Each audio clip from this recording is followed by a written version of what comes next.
ये सारे खिलाड़ी दिया हैं, इनकी कुछ नहीं है। विराट कोहली का नाम चॉकली है, ये तो वड़ा पाव है। अरे ये तो वही है ना जो वर्ल्ड कप आने पे इंजर्ड होता रहता है।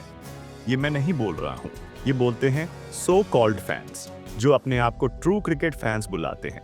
और ये फैंस के नाम पर कुछ और ही करते हैं, यहाँ तक कि ये उनकी फैमिली तक को नहीं छोड़ते, उन पर तक गंदे गंदे कमेंट्स करे जाते हैं। तो आज हम बात करने वाले हैं इन सो कॉल्ड फैंस के बारे में जो खुद को क्रिकेट का ठेकेदार बुलाते हैं। एक क्रिकेटर जो बहुत मेहनत करके नेशनल टीम में आता है और पता नहीं उसने अपनी जिंदगी में कैसे कैसे दिन देखे। कभी वह खाली पेट सोया है तो कभी रो रो के सोया है, और बहुत सारी पॉलिटिक्स से बच के जैसे तैसे अपने ड्रीम को फॉलो करके खतरनाक कंपटीशन के बीच बहुत मेहनत करके वो इंटरनेशनल क्रिकेट में पहुंचा और टीम इंडिया के लिए खेला। वो अभी 140 करोड़ में सबसे बेस्ट है और उसने कई मैचों में अकेले ही कई सिचुएशंस में टीम को मैच जीतने में मदद की है। उन्होंने ऐसी सिचुएशन से टीम को बाहर निकाला है जिस सिचुएशन से आप या मेरे जैसे कई लोग बस सोचने से ही घबरा जाए।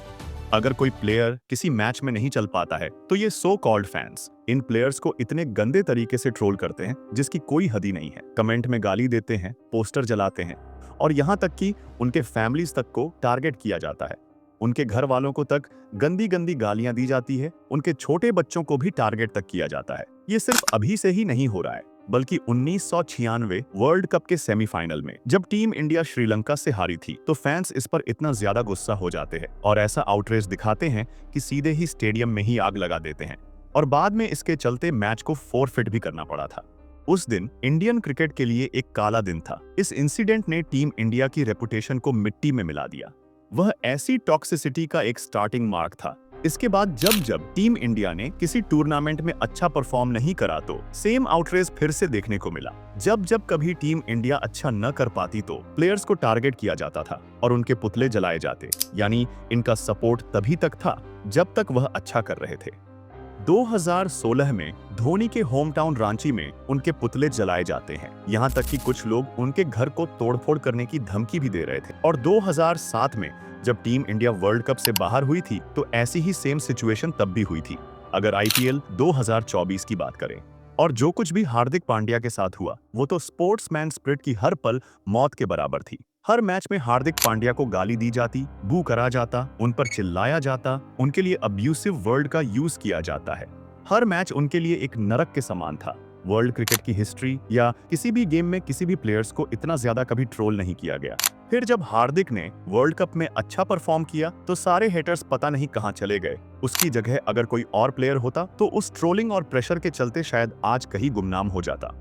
इम्पैक्ट ऑन प्लेयर, कभी अच्छा परफॉर्म न करने के चक्कर में उनको बहुत सारा हेट दिया जाता है। हार्दिक पांड्या के केस में यह था, उनको मुंबई की कप्तानी ऑफर करी गई थी और उनकी जगह 90% प्लेयर सेम ऐसे ही करते।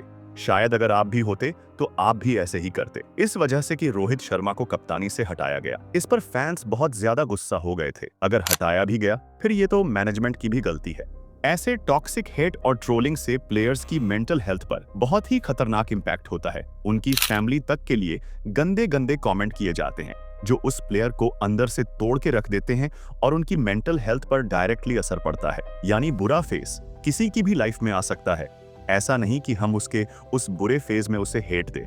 मैं बहुत बार कमेंट में देखता हूँ कि एक ही कंट्री के दो फैंस आपस में लड़ते रहते हैं। एक बोलता है जिस क्रिकेटर को मैं सपोर्ट करता हूँ वो बैटर है, तो दूसरा बोलता है ये बैटर है, और आपस में प्लेयर्स को हेट देते हैं। मैं बस उनसे ये बोलने वाला हूँ, क्या उनकी जगह खुद को रख कर देखो। क्या आप लगातार 150 प्लस की बॉल को खेल सकते हो? क्या आप लगातार 5 मैच में 5 सेंचुरी मार सकते हो? क्या आप लगातार 200 के स्ट्राइक रेट से बैटिंग कर सकते हो? क्या लगातार आप मैच फिनिश कर सकते हो? क्या आप लगातार विकेट ले सकते हो? इंटरनेशनल क्रिकेट को तो छोड़ो, क्या आपने कभी गली क्रिकेट खेला है? जो ये प्लेयर्स को हेट फैलाते हैं वो शायद ही गली क्रिकेट में कुछ ना कर पाए हो, पर वहां तो फिर भी ज्यादातर खेल देते हैं। वहां भी ये कर पाना बहुत ही टफ है। ये किसी के लिए पॉसिबल नहीं है कि वो हर बार या हर मैच में रन बनाए या विकेट ले। बैट्समैन को एक हाई स्पीड 150 किलोमीटर की बॉल पर रिएक्ट करने के लिए सिर्फ 0.4 सेकंड होते हैं। उसमें उसको सब डिसाइड करना होता है कि कैसा शॉट होगा और कहां खेला जाएगा। और वहीं सामने होती है किसी कंट्री की बेस्ट प्लेइंग 11 और उसे हर टाइम फोकस में रहना पड़ता है। उन पर काफी प्रेशर होता है। इसका सॉल्यूशन ये है कि हम समझे कि वह भी अपना बेस्ट दे रहे हैं। कोई भी प्लेयर ये नहीं चाहता है कि वह अच्छा परफॉर्म ना कर पाए। कभी कुछ बातें ऊपर नीचे हो जाती है, कभी दिन अच्छा नहीं रहता है और कभी तो टाइम ही अच्छा नहीं रहता। ऐसे में हम उनको सपोर्ट करें या ना करें, पर ऐसे डिसरिस्पेक्ट, ऐसी टॉक्सिसिटी तो ना फैलाए। हमको ये समझना होगा कि वह अपना 100% दे रहा है और वह आगे अच्छा करेगा, और अगर हम उसके डाउनफॉल में उन्हें सपोर्ट करते हैं तो ये उस प्लेयर को भी काफी मोटिवेट करेगा और वह भी अपना बेस्ट देने की कोशिश करेगा। हम कम से कम एक अच्छे इंसान के नाते ये समझे कि हमको स्पोर्ट्स और स्पोर्ट्समैन की रिस्पेक्ट करनी होगी। एज अ फैक्ट, हम उनको जज करने वाले कोई नहीं होते हैं।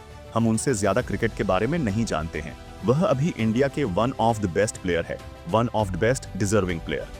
हमारे देश में क्रिकेटर को भगवान की तरह पूजा जाता है। जितना सपोर्ट दिया जाता है उतना ही हेट भी दिया जाता है, और हमको ये टॉक्सिक हेट कम करने की जरूरत है। और वीडियो के एंड में मैं ये बोलना चाह रहा हूँ, चाहे प्लेयर अच्छा करें या ना करें, चाहे आप उसे सपोर्ट करो या ना करो, पर कभी ऐसी टॉक्सिक हेट तो ना देना, क्योंकि स्पोर्ट्स हमें साथ साथ मिलजुल करके रहना सिखाता है, ऐसा हेट फैलाना नहीं सिखाता।